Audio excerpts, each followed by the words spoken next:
Sri Sharda Devi and Her Divine Play, Chapter 12, page 178.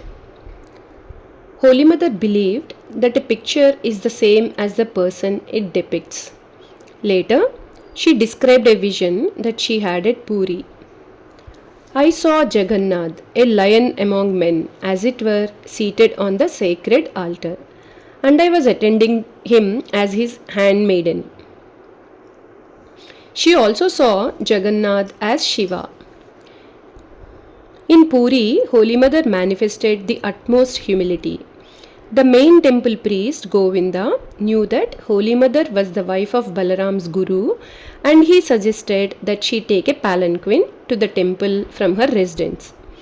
But Holy Mother said, "No, Govinda, you go ahead and show me the way. I shall follow you, walking behind like a helpless beggar."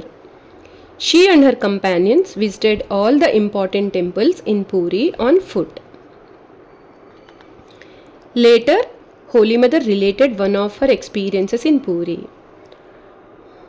Once I visited the image of Lord Jagannath in Puri at the time of the chariot festival. I wept in sheer joy to see so many people having a view of Lord Jagannath. Ah, I said to myself, it is good. They will all be liberated. But later on I realized that it was not so. Only one or two who were absolutely free from desires would attain their liberation. When I narrated the incident to Yogin, she corroborated this by saying, "Yes, Mother, only those who are free from desires attain liberation." Holy Mother returned to Calcutta on 12th January 1889 and stayed at M's house for nearly 3 weeks. On 22nd January, she visited the Divine Mother at Kalighat in South Calcutta and then returned to Balram's house for a few days. Yoginma and Golapma saw Holy Mother every day and meditated with her in the evenings. One day, after meditation, Golapma remarked, "Mother, the Master said only Ishwar Kotis, godlike souls, can have unconditional devotion, not Jiva Kotis, ordinary souls." Holy Mother replied, "Ishwar Kotis have fulfilled all their desires. Because they are devoid of desire, they become recipients of unconditional devotion.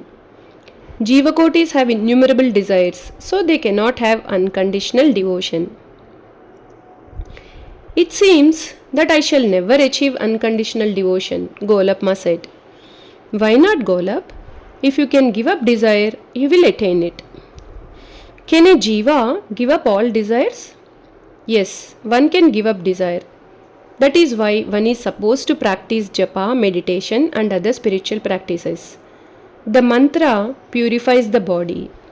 A man becomes pure by repeating the mantra. When a man gets rid of desires by discriminating between the real and the unreal, then he does not remain a jiva anymore. He becomes eligible for liberation. Moreover, one can attain unconditional devotion by God's will. A visit to Antpur. Matangini, Premananda's mother, asked Holy Mother if she would be interested in visiting her country home in Antpur. Holy Mother agreed. The devotees were excited to go with her to Antpur, and they planned to go to Kamarpakur with her as well.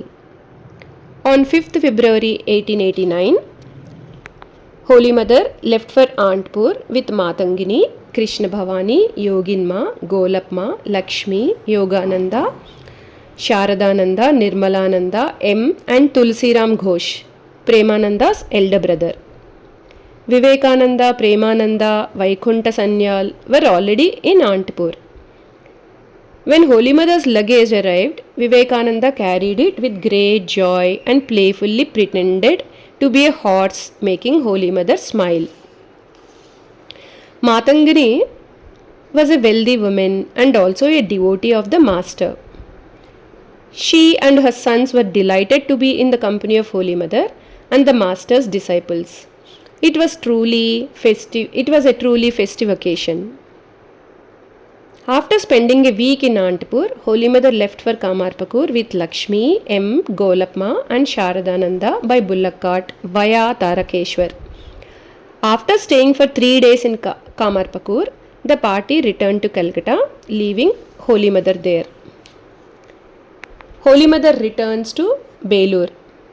In February 1890, Holy Mother returned to Calcutta and the devotees rented Raju Gomasta's house at Belur for her. The house was on the bank of the Ganges, which made Holy Mother very happy.